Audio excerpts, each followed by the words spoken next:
Assalamu alaikum. Dear Imam Omar, I hope this finds you well.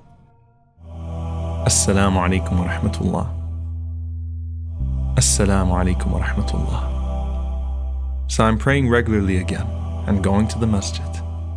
But it seems like every time you walk out the masjid, you've got that guy standing at the door, unassumingly looking around with the infamous charity box.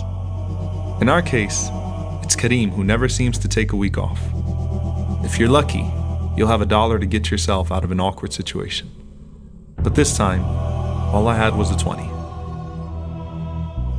Sure, I felt bad about it considering the fact that the Imam just gave a sermon on how to trust Allah with all of your affairs, and how dismayed Kareem seemed with me.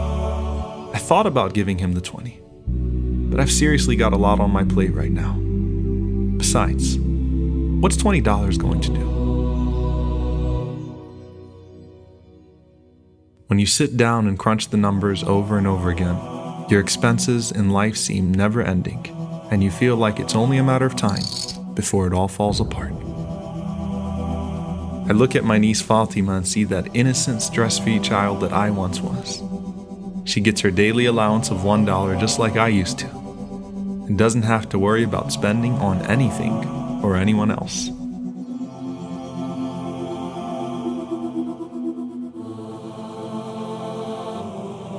She's pretty picky about it too. For some reason, she prefers coins instead of bills.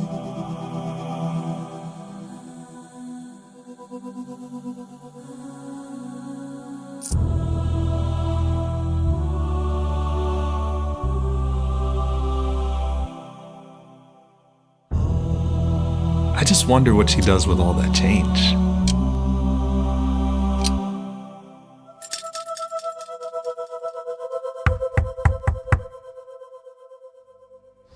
Many times you don't get how blessed and stressless you actually are until you or someone you know is struck with tragedy. Eunice came by that day and informed me that Kareem was actually hit by a car after Jum'ah and suffered 2 broken legs. Eunice was collecting money from each member of the community to help pay for his medical expenses.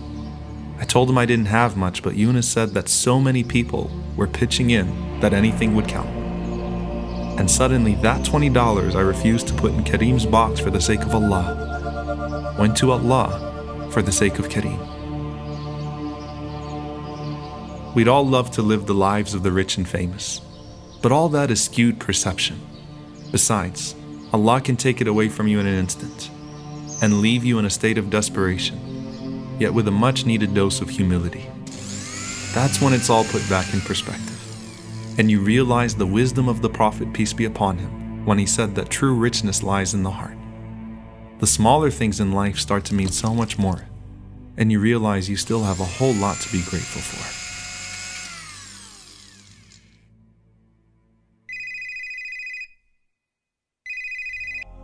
My sister called that day to talk to Fatima as usual. And after talking about everything, and I mean everything that happened that day, she asked to speak to me.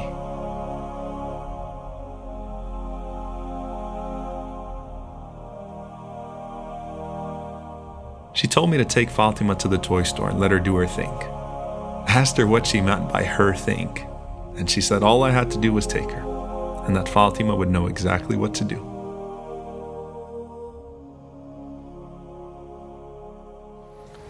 But just like with Kareem, tragedy is always around the corner, and people's happiest moments in life are often spoiled by unexpected disasters. But sometimes Allah spares you in His divine decree to teach you a lesson. And Allah taught me that lesson through Fatima. As her mom said, she knew exactly what to do. Apparently, that second piggy bank is where she would keep her charity money, and every time she'd buy something for herself, she'd also buy a toy for a refugee child who couldn't afford to. Fatima explained to me that if Allah gives you, you should always give back, even if it's small, because it might mean a lot to someone else. As usual, the little girl with the big heart was right.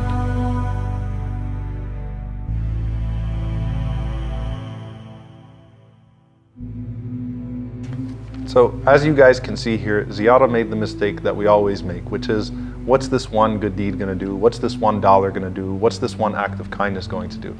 And the Prophet ﷺ, he warned us of that attitude. He said, لا تحقرن من المعروف شيئا. Do not belittle any one of your good deeds, even if it's serving a glass of water to your brother with a smile on your face, because you don't know which one Allah is going to accept. I mean, we constantly hear these numerous examples from the Prophet ﷺ about the woman, for example, that entered into paradise though she was an adulteress because she gave water to a thirsty dog, or the man who was strolling in paradise because he removed something harmful from the road. The Prophet ﷺ said, if the day of judgment comes and you have a plant in your hand, even though you know the earth is going to be shattered and you can plant it, go ahead and plant it, because Allah might accept it. And if Allah accepts it, then that's all that we want in this life. That's all that counts on the day of judgment. And that's why Abdullah bin Umar radiallahu anhu, he said that if I knew that Allah accepted a single prayer from me, then I would wish for death. And if you notice all of these different incidents that we go through with the Prophet ﷺ, they all include an act of kindness, an act of charity, an act of service. Why? Because Allah shows mercy to the merciful. And so when you demonstrate, when you display an act of mercy, the most merciful will not let your mercy exceed His.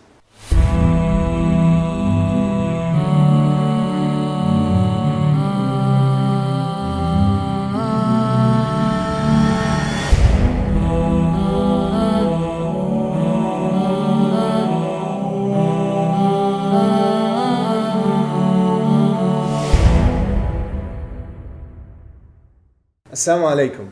Thank you guys for watching this episode, We thank you all for your support. and we hope that you enjoyed watching it. Share it, inshallah ta'ala, let people know. Make sure you like this video and you share it with your friends. If you haven't watched the previous episodes, make sure you click here. And if you'd like to watch the entire series, then click here for the playlist. Jazakumullah khair. Wassalamu alaikum wa rahmatullahi wa barakatuh.